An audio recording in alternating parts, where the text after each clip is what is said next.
What is up, team? Trifunctional here, hanging out on the Minecraft Initium series, just going for a swim in my jacuzzi. Welcome back.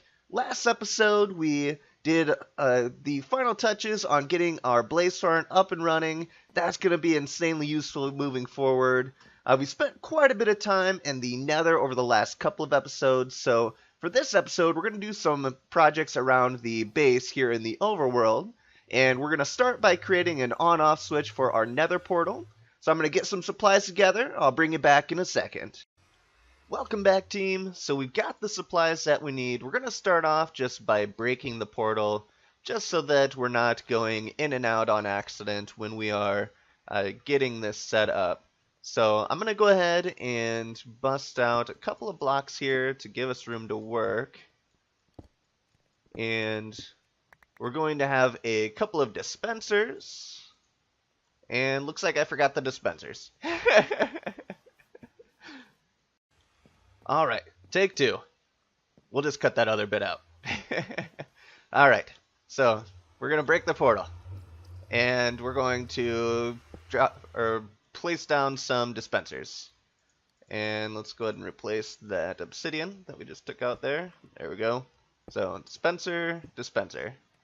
Now, I am going to have a bucket of lava on this side. I'm not going to put that in there yet because I don't want to mess up and have lava all over my basement. Okay, so we're going to take out this block right here and let's grab my redstone. Let's place redstone dust right there, and then we're going to have a button right here and right here. And then on this side, I need a little bit more room to work. I don't know if I ever showed, I also created an infinite water source back here, just so I didn't have to run all the way up into the base to be getting water for other projects in the past. And so I have this planned out. Let me go ahead and take a look at my plans. One quick sec. Yes, I've got it now. And I'm actually, for the one side of this, I'm going off of Exumavoid's tutorial as well, where he uses the sticky piston with the block of redstone to create the double pulse for the lava. And I'll go ahead and it's a really short tutorial video. I'll put a link in the description for that for you as well if you are interested. And so let me go ahead and get a sticky piston placed here. There we go, like so. And that's why we didn't place the lava yet, because if you heard that click, it would have just spit out our lava all over our basement. That would have been unfortunate. So we have the button here. And you see it has that double pulse. When we click it, it's going to send off the... Or actually, no, I'm doing this wrong. This isn't a redstone block. This is the observer. Yes, that's right.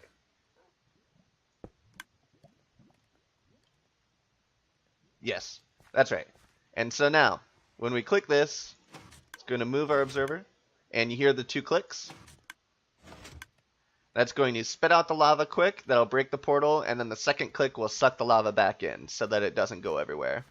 And then in Exumavoid's tutorial for the other side, he uses the piston with the redstone block, but he's working with a 2-wide portal in that tutorial.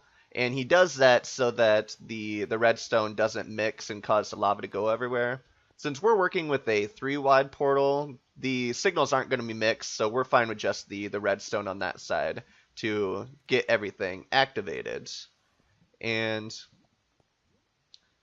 now I do want to hide that redstone. I don't think it's going to mess it up if I place my cobblestone back in there and hide it. So let's go ahead and get some cobblestone placed back in here so that we don't have this gaping hole in the back of our base. and then we'll go ahead and give this a shot. So there we go, like so. And then on this one, we'll place our lava bucket. And let's just hope that I don't get lava everywhere. We'll stand by with some cobblestone just in case. So I did place flint and steel on this one, and we'll load that up with more flint and steel so that it has many uses. But there we go. That one turns on the portal. And fingers crossed. Yep, that one turns off the portal. So there we go. Now we have the on-off switch for our nether portal, and let's just take a look on the reverse side here. Make sure that it still looks good. Yep, it's all hidden behind our chimney there, which is pretty convenient. So yeah, let's go ahead and turn it on, turn it off. Awesome. I'm going to do this all day.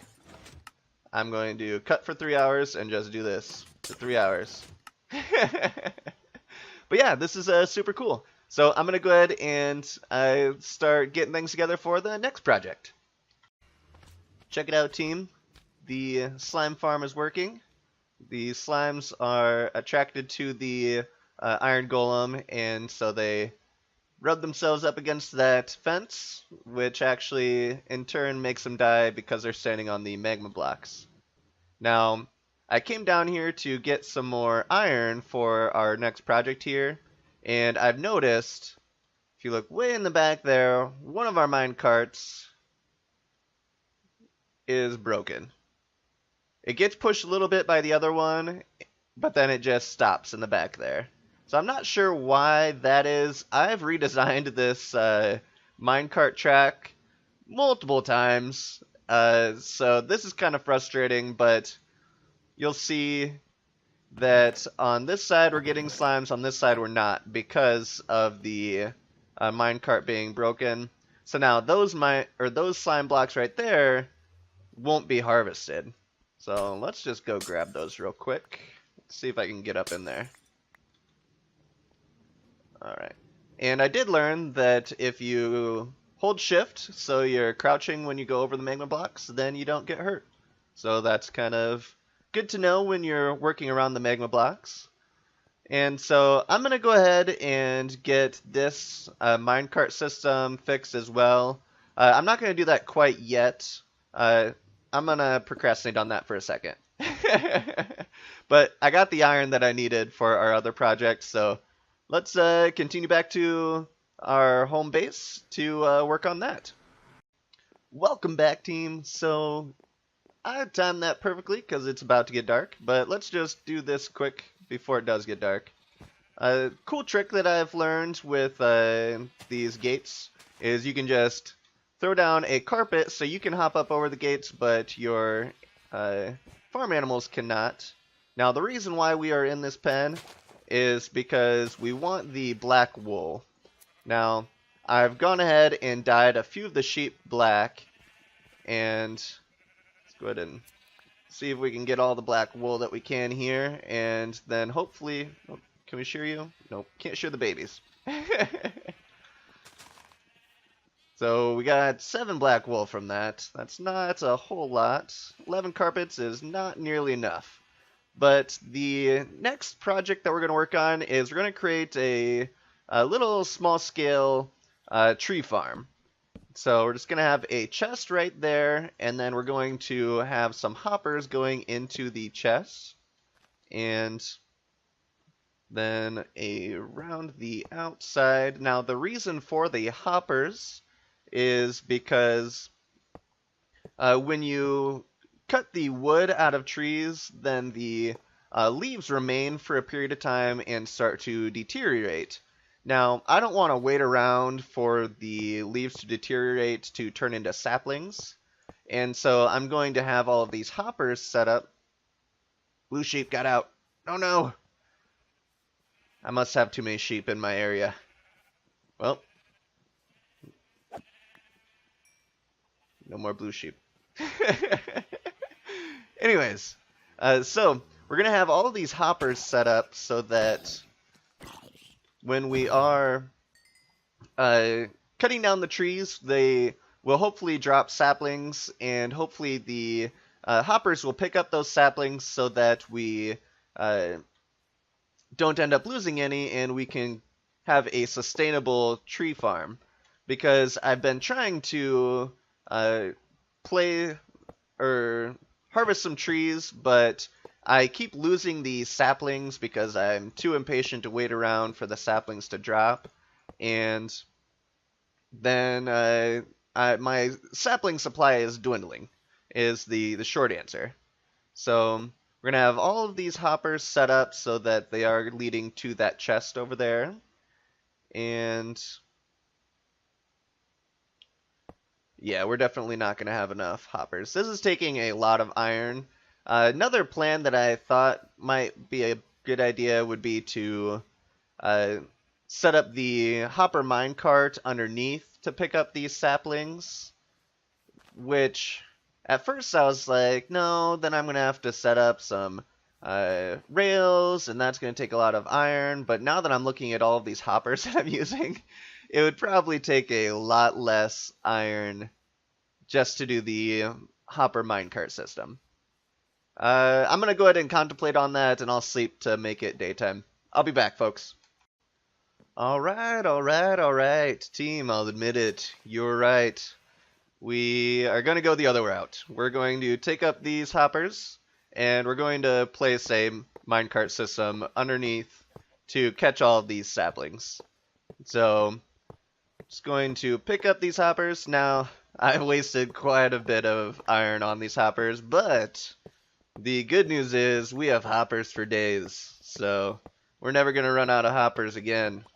Actually, that's not true. Hoppers are used in like everything, so we'll probably end up running out of hoppers like tomorrow. But yeah, so what I'm going to go ahead and do is I'm going to dig down another level because I want this to be at the, I don't know, surface level, if you will, which surface level is relative because there's a bunch of hills around here. But anyways, I'm going to have my rails down on this level that I'm on right now. And I did not mean to go down that deep. That's the problem with an efficiency shovel, is it's hard to control. It's out of control. But yeah, so I'm going to get this dug out, and let's go ahead and fill in some of that dirt. We'll just fill it in with these grass blocks, because we're fancy like that. And that one. And I think this is in the wrong spot.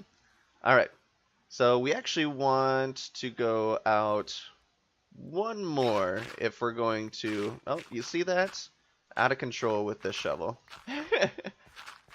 We're going to go out one more with the rails because we don't want to miss anything. So I'm going to get this taken care of. I'll be right back, folks. And we're back, team. So I got an area carved out here that we're going to start placing the rails down on. And so let's just map it out with these normal rails for now. And then we will go back in and fill in our powered rails. And we'll fix that in a second. Alright, so the plan is we're just going to have the entire area down here covered with the rails so that the minecart will pick up all of the minecart will have a hopper in it, of course, and it'll pick up all of the saplings that fall down as a result of the tree leaves deteriorating.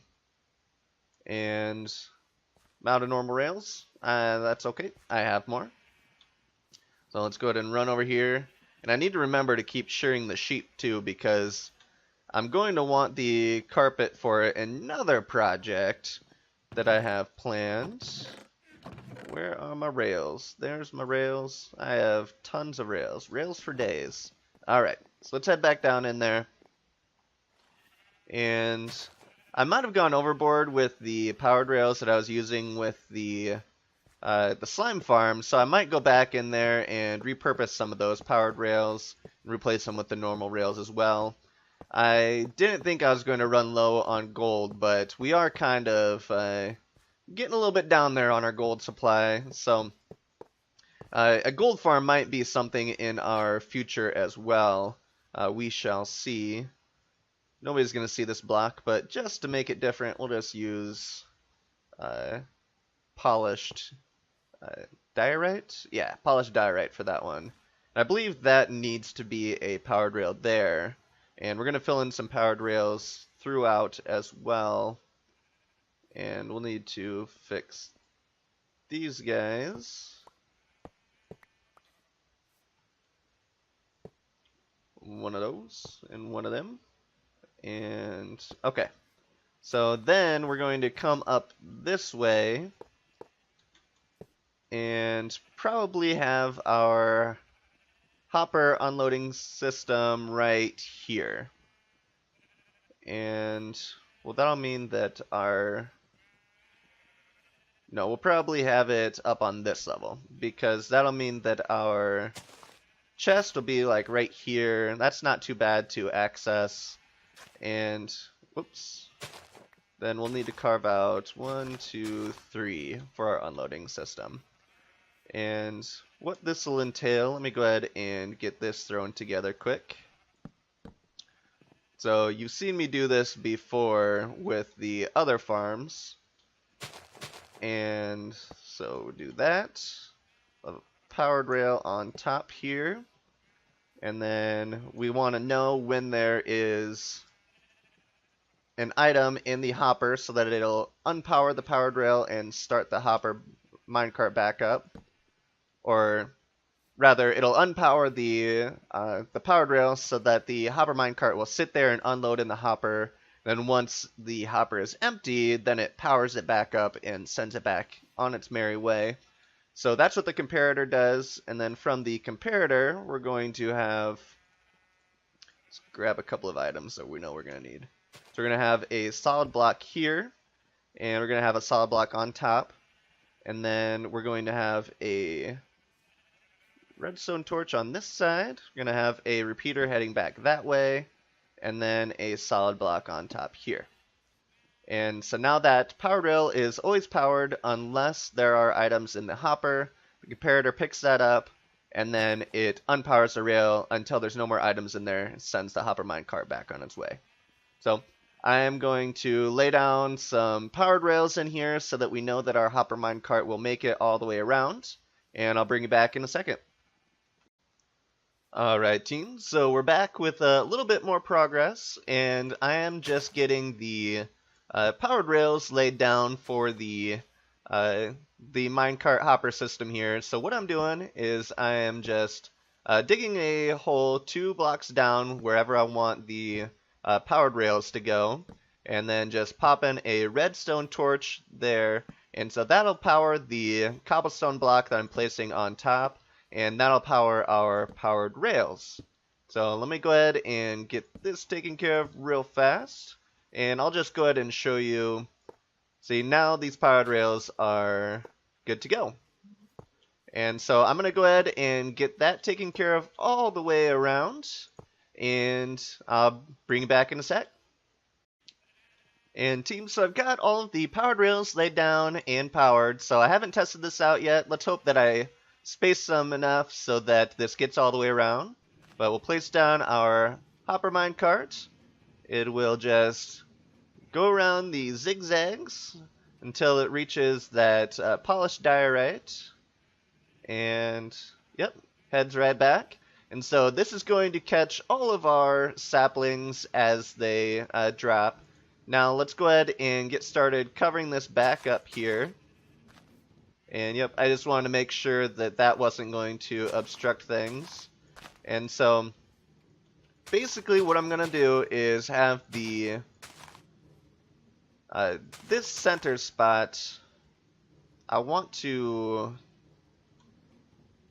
okay, so I want to have the center spot kind of, I don't know, stand out a little bit so that when I am planting the trees, I know exactly where to plant them. Oh, getting out of the hopper minecart's way there. Let's go ahead and head back up here. Let's grab some more leaves real quick. And so I always want to be placing my my trees in the center. So let's just grab a few different kinds of leaves here. And I always want my trees to be in the center so that I know, and I just realized that there's a couple other things I want to grab real quick. I want some dark oak saplings. And I want some bone meal. There we go. Alright. So, we want the trees to be growing in the center so that we can make sure that all of our saplings that are produced fall into the hopper minecart.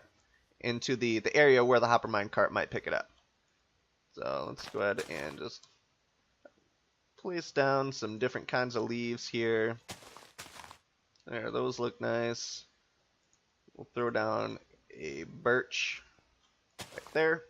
And let's see what other kinds we have. A dark oak. Okay. So there we go. And give you a push. There you go. Alright. So now we have a designated area in the center where we know that if we plant our trees in that center area, we're going to have hopefully all of the saplings and leaves falling over top of our minecart tracks. So I'll take care of that.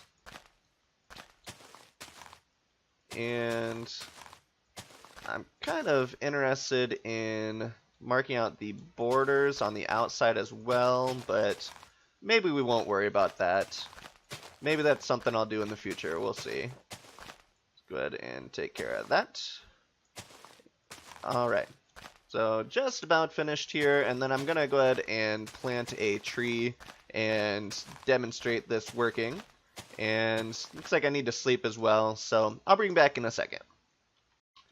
And we're back, team. So I did a little bit more work. I went ahead and I did end up putting a border around the outer edge with these jack-o'-lanterns. And I ended up using jack-o'-lanterns in the corners on the center border as well. And I think that'll light it up nice at night. I do want to start making more use of alternative light sources rather than just having the torch spam around our whole base. And so let me go ahead and get a couple of saplings placed down. We'll go ahead and check out how this is working out for us. So just throw down 4 saplings, bone meal it up, and there we go. We have our dark oak tree. And that's the reason why I made the center a 2x2 is because I wanted to be able to grow the dark oak trees. It's what we've been using for a lot of our building. And let's go ahead and get our handy dandy axe on the hotbar here. So then we just come up here, we'll just get some harvesting done of the wood that has grown in. And then we'll hop up another level. Bada bing, bada boom. And there we go. So now another thing that I've done is, and this is actually a tip that Scar, Good Times with Scar had mentioned in one of his videos, is I have Silk Touch on my axe, which makes it so that when I am harvesting trees, sometimes you have to clear out the leaves. And, oh, looks like we already got a couple of saplings.